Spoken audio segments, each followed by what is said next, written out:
राजस्थान में 7 सीटों के उपचुनाव की चर्चाओं को हम भी कोशिश कर रहे हैं कि विश्लेषण दर विश्लेषण आप तक पहुंचाएं। अलग अलग विधानसभा क्षेत्र की कुछ जानकारियां जुटाकर वहां के राजनीतिक इस रण में क्या कुछ हो रहा है उसकी तमाम अपडेट आप तक लेकर आए।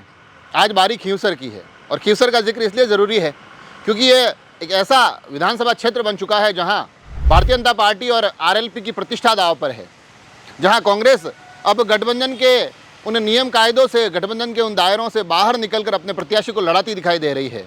तो इस त्रिकोणीय संघर्ष में बाजी किसके हाथ लगती है, उसके आगे आने वाले समय में जो राजनीतिक प्रभाव देखने को मिलेंगे वो भी बड़े रोचक होंगे। क्योंकि अगर भाजपा इस सीट पर हार जाती है तो न केवल रेवतराम डांगा की ये मात्र 10 महीने में ये दूसरी हार होगी, बल्कि कहीं ना कहीं उनके जो बड़े कद्दावर राजनीतिक चेहरे हैं उनकी प्रतिष्ठा में भी कमी आएगी। परंतु जीत जाते हैं तो इससे उलट एक अलग प्रभाव उनका बढ़ता दिखाई देगा। वहीं आरएलपी के लिए अति महत्वपूर्ण सीट है क्योंकि विधानसभा में उनके प्रतिनिधि के तौर पर मात्र हनुमान बेनीवाल पहुंचे थे। विधानसभा चुनाव 2023 में बड़ा झटका उनको मिला था जब सिर्फ एक सीट आरएलपी जीत पाई थी, मगर अब उसी पर उपचुनाव हो रहे हैं और ऐसे में आरएलपी हार जाती है तो फिर विधानसभा में उनका प्रतिनिधित्व समाप्त हो जाएगा। तो यहाँ प्रतिष्ठा से ज़्यादा अपने उस प्रतिनिधित्व को बरकरार रखने की लड़ाई है। अलग अलग विषय वहाँ से निकल कर आ रहे हैं। जिस प्रकार टिकट का वितरण हुआ है वो अपने आप में सुर्खियों के केंद्र बने हुए हैं। क्योंकि सबसे पहले अगर कांग्रेस का जिक्र करूं, जहां रतन देवी चौधरी अब चुनावी मैदान में है कांग्रेस के टिकट पर, उनके पति सवाई सिंह चौधरी जो कि उच्च अधिकारी रह चुके हैं, प्रशासनिक लंबे चौड़े अनुभव के बाद राजनीतिक गलियारों में भारतीय जनता पार्टी के साथ खड़े दिखाई दिए और भारतीय जनता पार्टी के साथ खड़े रहने की इन कवायदों को आप इस प्रकार से देखिए कि अब उनकी पत्नी कांग्रेस से चुनाव लड़ रही है। जिस दिन उनके टिकट की घोषणा होती है उस दिन वो अपने पद से इस्तीफा देते हैं, भारतीय जनता पार्टी के सरकार पर कुछ गंभीर आरोप लगाते हुए इस्तीफा देते हैं और पर्दे के पीछे की ये जो पूरी राजनीतिक चलती है जिसमें कि लगातार भारतीय जनता पार्टी से जुड़े हुए व्यक्ति की पत्नी को कांग्रेस टिकट देती है, तो इसको लेकर भी अलग अलग चर्चाएँ चली है। और चर्चाओं के दौर में अब आज का वास्तविकता ये है, आज का सच ये है कि रतन देवी चौधरी वहाँ कांग्रेस की अधिकृत प्रत्याशी के तौर पर चुनाव लड़ रही है। अब कांग्रेस के चुनाव लड़ने का सबसे महत्वपूर्ण जो मायना निकल कर आता है वो यह कि आज से मात्र 6 महीने पहले जो लोकसभा चुनाव हुए उस वक्त आरएलपी और कांग्रेस गठबंधन में चुनाव लड़ रहे थे। अब उस गठबंधन की गांठें, वो बंधन कमज़ोर हो चुके हैं, वो टूट चुके हैं। अब दोनों आमने सामने लड़ रहे हैं। अब इस लड़ाई का किसको फ़ायदा होता है, किसको नुकसान, ये तो परिणामों के आने पर ही पता चलेगा। मगर रतन देवी चौधरी की उपस्थिति ने इस मुकाबले को रोचक जरूर बना दिया, इससे कोई इनकार नहीं कर सकता है। उसके बाद जो मुख्य धड़े हैं, जो चाहते हैं पुरजोर कोशिश करके, राजनीतिक कवायदे ही नहीं है यहाँ व्यक्तिगत जो आरोप प्रत्यारोप का दौर चलता है वो भी बड़े महत्वपूर्ण हो जाता है। जिस प्रकार से मिर्धा परिवार लगातार हनुमान बेनीवाल को लेकर मुखर रहा है, जिस प्रकार से हनुमान बेनीवाल लगातार मिर्धा और मदेरणा परिवार के खिलाफ बड़े ही मुखर तरीके से बोलते रहे और सबसे महत्वपूर्ण जो आरोप लगाते दिखाई दिए वो था परिवारवाद का।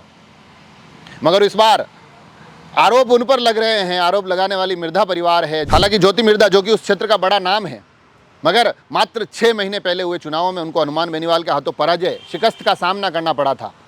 परंतु अब वो लगातार मुखर होकर ये कहते दिखाई दे रही है कि हनुमान बेनीवाल कभी स्वयं चुनाव लड़ते हैं, कभी अपने भाई को चुनाव लड़वाते हैं और इस बार अपनी पत्नी को टिकट दे दिया, कनिका चौधरी जो कि कनिका बेनीवाल जो कि आरएलपी की प्रत्याशी है। तो अब यहाँ मुखर होकर हमले किए जा रहे हैं क्योंकि ज्योति मिर्धा की खुद की प्रतिष्ठा दांव पर है।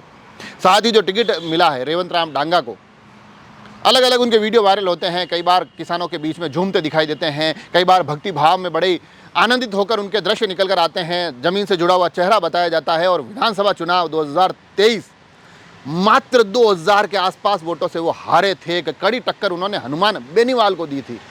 तो क्या वहाँ से कुछ सहानुभूति उपजती है जो कि हनुमान बेनीवाल को नुकसान दे सकती है, रेवतराम डांगा के पक्ष में खड़ी हो सकती है? क्या वहाँ से भारतीय जनता पार्टी की सरकार होने के कुछ फ़ायदे निकलते हैं?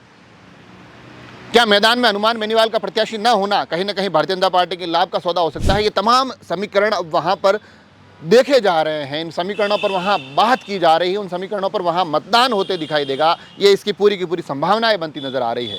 तो ऐसे में भारतीय जनता पार्टी इस चुनाव को बड़े उत्साह और ऊर्जा के साथ लड़ रही है। कहीं ना कहीं रेवतराम डांगा भी कोशिश कर रहे होंगे कि 10 महीने पहले जो परिणाम उनके हाथों से छिटक गया था अब वो यहाँ पर उनके हिस्से आ जाए और एक भारतीय जनता पार्टी के नेताओं की लंबी चौड़ी फहरिस्त है जो चाहते हैं कि इस बार ये चुनाव भारतीय जनता पार्टी जीते। आपस में कितने एकजुट हैं वो अलग विषय है, मगर जिसके खिलाफ लड़ रहे हैं उसके विरोध में लगभग सब एक साथ खड़े नजर आते हैं। अब बात वहाँ के सबसे महत्वपूर्ण राजनीतिक परिवार की, सबसे महत्वपूर्ण राजनीतिक चेहरे की, जो कि होता है हनुमान बेनीवाल। और उनका जिक्र इसलिए ज़रूरी है क्योंकि हनुमान बेनीवाल उस क्षेत्र की राजनीति की नस नस को जानते हैं। लंबे समय से उस क्षेत्र में अपनी राजनीतिक सफलताओं के परचम लहराते आ रहे हैं। 2008 में उन्होंने अपना जो राजनीतिक कैरियर शुरू किया उसमें वो स्वयं भी जीते, भारतीय जनता पार्टी से जीते। उसके बाद के चुनाव फिर वो चाहे लोकसभा के लड़े वो भी जीते, अपने भाई नारायण बेनीवाल को वहाँ से चुनाव लड़वाया, वो भी वहाँ से चुनाव जीतते दिखाई दिए। और उसके बाद अब बारी उनकी पत्नी को चुनाव में मैदान कर उतार कर उन्होंने इस बार एक नया दाव खेला है। अब इस दाव में कितने सफल होते हैं ये अलग बात है, मगर वो सफलता असफलता उनको बहुत लंबे समय तक प्रभावित करेगी ये सुनिश्चित है। अगर सफल हो जाते हैं तो यकीन मानिए भाजपा और कांग्रेस दोनों के लिए एक करारी हार होगी। हनुमान बेनीवाल का कद बढ़ता दिखाई देगा। इस सफलता के बाद भले उनका एक ही चेहरा विधानसभा में हो, मगर ये जीत की गूंज इतनी प्रबल होगी कि वो आगे आने वाले समय में कुछ और भी पंचायती राज के चुनाव हो, नगर निकाय के चुनाव हो, उनमें असर डालती दिखाई देगी। परंतु अगर यहाँ से हनुमान बेनीवाल के हिस्से पराजय आती है तो यकीन मानिए उस पराजय का प्रभाव इतना बड़ा होगा कि वो भी हनुमान बेनीवाल को सालों तक पीड़ा देता रहेगा।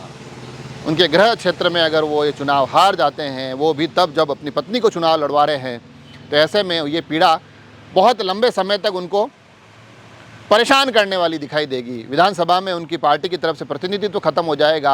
आवाज़ उठाने की जो तमाम कवायदे वो लगातार पिछले 10 महीने 6 महीने में जो बिताई उन्होंने जो उनकी आवाज़ गूंजती है कभी विधानसभा कभी लोकसभा में, वो मुद्दे फिर मुखर होकर विधानसभा में नहीं सुनाई देंगे। ये अपने आप में एक बड़ा विचारणीय प्रश्न हो जाएगा कि जो पार्टी अपने आप को राजस्थान का सबसे प्रमुख तीसरा मोर्चा कहती आई, जो पार्टी अपने आप को तीसरे मोर्चे के सबसे बेहतरीन विकल्प के रूप में सामने रखती आई, जो पार्टी अपने आप को कहीं ना कहीं ये कहती दिखाई दी कि जो सरकार बनेगी वो फैसला हम करेंगे, और अगर ऐसे में उसका एक भी प्रतिनिधि विधानसभा में ना जाए तो अपने आप में एक बड़ी राजनीतिक पराजय इसे माना जाएगा। तो ये रण जो सज चुका है वो रण बड़ा ही मज़ेदार और रोचक बन चुका है। अब देखने वाली बात यह होगी कि कौन किस लड़ाई में आगे बढ़ता है, कौन किस लड़ाई में पिछड़ जाता है, पराजय किसके हिस्से आती है, प्रतिष्ठा किसकी बढ़ती दिखाई देती है। और इन तमाम दाव पेचों के बीच में यहाँ से राजनीति का असली राजा बनकर कौन निकलता है, राजनीति का असली